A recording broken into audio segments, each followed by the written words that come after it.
Good morning, morning. Yes, welcome to Daily Grind. How you doing out there this morning? Good, I hope you're having a great morning. Hope you have a great day today, by golly.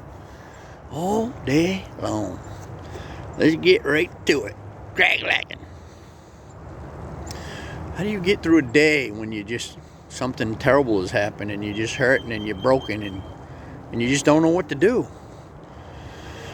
How do you get through a day like that? You do the next right thing, whatever that is. Sometimes you just got to break it down. That simple.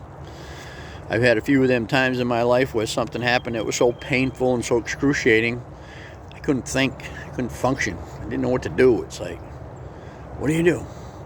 One particular night, I was in one of them times in my life and I was really struggling. I was having a hard time just getting through a day, and I was at a gathering with some people and I wasn't hearing nothing that was going on. Yeah, good morning.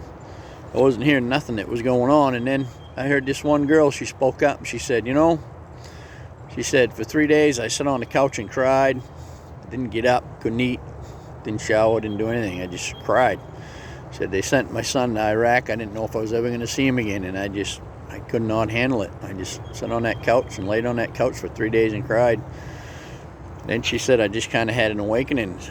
I knew I couldn't just do that. I had to do something. But she said I didn't know what to do. So I thought to myself, well, just do the next right thing. What's that? She said, well, I haven't had a shower for 3 days. Maybe I ought to go have a shower. So she took a shower.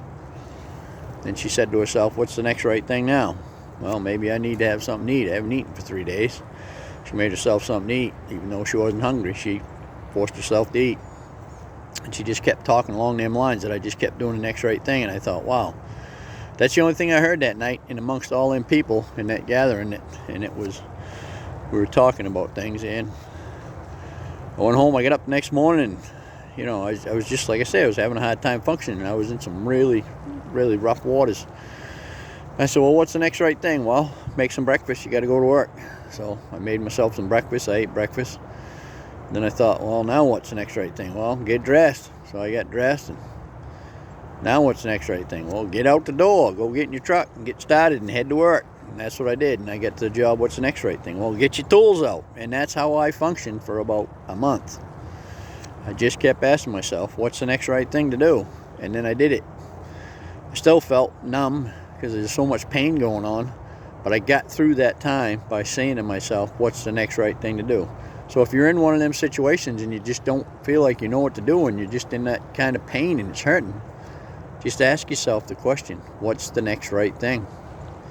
And if you haven't eaten, make yourself something to eat. I know for me, when I was in that kind of place, I didn't feel like eating. I didn't feel hungry, but you got to eat.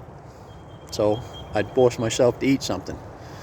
And eventually I got to the other side of that pain, and I didn't have to do it anymore. But that was my saving grace, that simple question, what's the next right thing?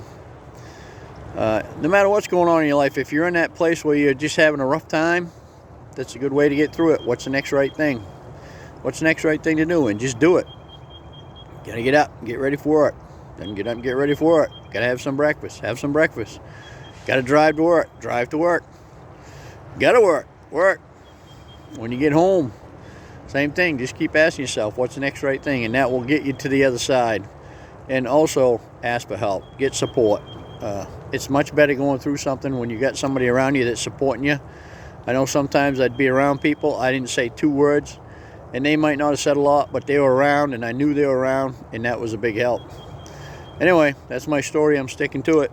I hope that if you are in that kind of shape today and you're hurting, that God sends His grace down and gives you some relief. And just know that you'll get through it. You'll get to the other side, and you'll get back to life again. Have a good one. We'll see you later.